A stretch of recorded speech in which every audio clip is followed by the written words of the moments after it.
And wasting no time here, we're getting ready for 12 p.m. pools. We're already going through that 10 a.m. pools.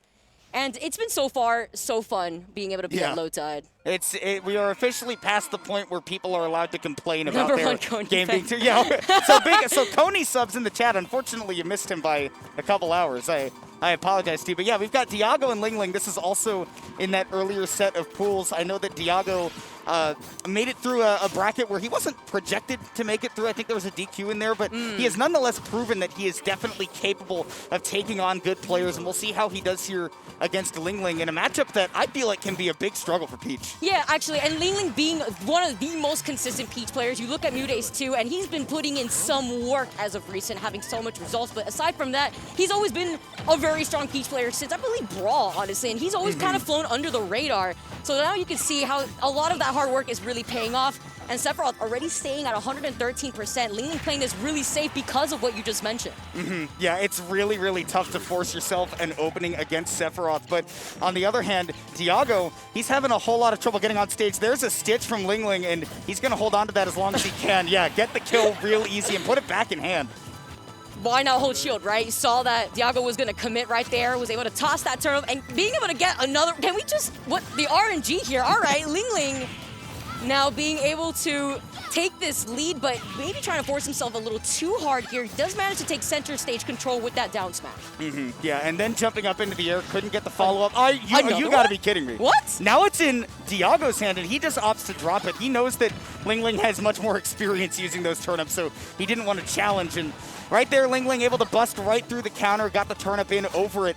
And it's been really, really tough. You can see that we've seen a couple of glancing blows already. LingLing's spacing around the Sephiroth has been so good already, and that's really surprising to me to see that normally one of the places that LingLing gets blown up is that he sort of overextends, doesn't calculate distance perfectly, and makes all of his money off of having the perfect Peach combos, but he has been precise against Diago so far. Also been very wary of that counter earlier too. We haven't really seen that counter come in clutch when it comes to negating those turn-ups, but look at the way that LingLing has been able to stall that recovery, uses that float right below the ledge. He manages to get that grab, and look how much pressure from that Nair too. His shield taking some pressure here and forcing Diago to play by the ledge. Yeah, and that's what I'm talking about. LingLing is technical, one of the most practiced Peaches you'll find, and I love that right there, going off stage, knowing that as long as he's deep enough, he won't get scooped by that Sephiroth up B and lose the stock, and then he's able to float right back in and take it from Diago. He's pulling out the Giga Flare. That just gives LingLing an easy avenue back to center, though. Saw the perfect opportunity to roll right there. He knew exactly that he was going to be right behind Diago. Here comes the wing now. But LingLing holding on to still all three stocks, has some rage, and these Nairs have been coming in clutch for LingLing. Notice how he gets the back air, doesn't get the cross up, but the counter is going to be able to help out Diago maintain some stage control. Yeah, Scintilla just getting a little bit of space, but man, Diago just cannot get himself at that perfect spacing where he can get a kill, and that's one of the problems for Sephiroth right there. Catching LingLing, he just wanted to hold onto the ledge to be a little bit more secure, but ran out of the invincibility, and that's because he was at such a high percent. And speaking of getting high, Diago is getting sent to the heavens with that forward air. It is a dominant game one for LingLing. Also so funny to see how, of course, Sephiroth's sword is so huge, but the fact that it goes through that ledge is so deceiving. You saw LingLing kind of feeling a little safe, almost not exactly roll distance, but still close enough to be able to punish like a neutral getup, maybe a getup attack if, you know, LingLing could just ground float and then into shield. But in that moment, the sword just bursted through the ledge, and even then, there was so much pressure that LingLing was putting on that it was unfortunate that you were already playing at a disadvantage from the very start. And those three Stitch faces that we saw LingLing pull out, but only being able to really utilize two. Yeah, it was ridiculous. And it's very, very hard to ledge trap Sephiroth, which is one of the big things that Daisy has going, but not going to have to worry about it anymore because we're seeing the switch over to the Joker from Diago. And selecting Yoshi's story, which is a very interesting stage. He will be able to leverage some earlier kills if he can get some of those ladder up airs on these platforms, but the big concern I have is that you're going to get very early kills if you're LingLing as well on the stage, not have to worry about the marthritis that Daisy can sometimes suffer from in this stage. But the biggest problem that I see happening is that Joker can really suffer when he gets cornered, and Daisy's very good at cornering him, and especially when you have a very, very small stage to work with, you're going to get put to that ledge very quickly.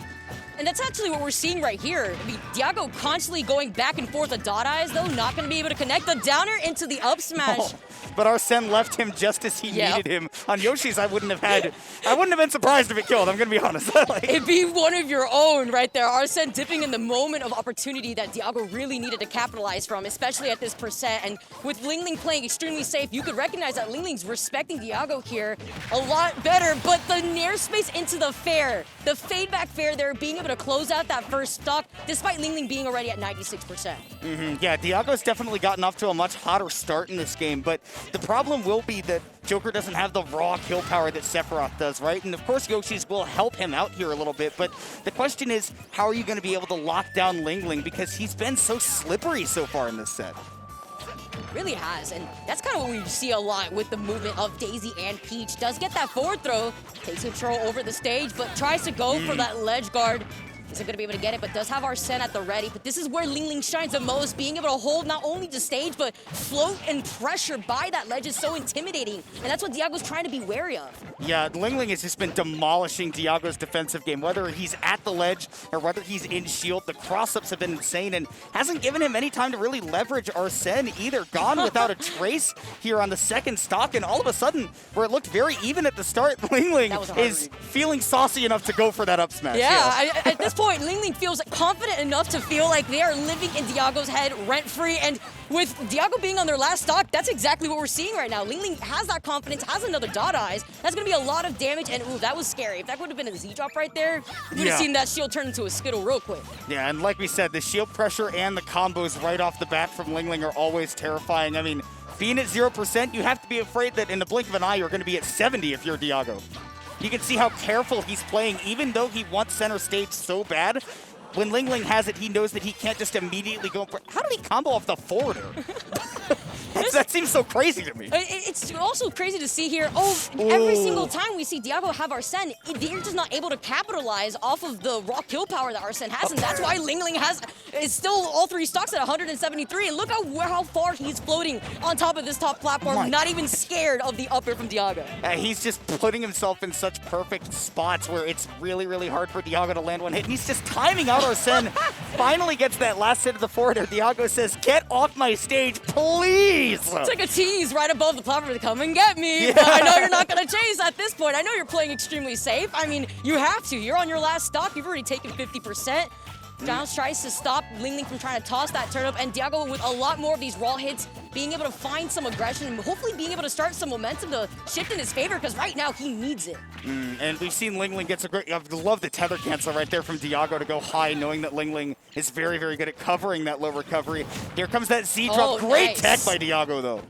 Beautiful, helping out his survivability here. But for how long? He does the down air into the up smash, but it's not going to be enough, as LingLing now is at 81% post-hit. Then he goes right back up to the top of there, getting caught by that back air. That's something that we saw earlier when he was timing out the Arsene. Ooh, he's barely going to be living. LingLing was trying to stay to the front of Diago to not let the back air be a threat, but it's the back throw from LingLing here. Like I said, sometimes Yoshi's just get you those early kills, and he was able to close it out 2-0, but the Joker did look pretty nice from Diago. Way better than I would say that we witnessed from the Sephiroth, actually. Really interesting to see what Diago could have done if they had gone Joker instead, game one instead of Sephiroth. But at the very end, you saw how Diago, they started picking up the pace a little bit at the very end. And that's why it's so difficult when you're playing best 2 out of 3 here. It's like, does it give you really enough time to really figure it out? I mean, you got to do something about it, right, at this point. But that's why you saw him go for the counter off stage to try to contest Peach when they had to recover, because that was honestly Diago's best option to try to reverse the situation. Yeah. I mean, anything that you have in your toolkit to try and, bring back. I mean, that's the important part in a 2 out of 3, right? Is to have a very deep, powerful toolkit.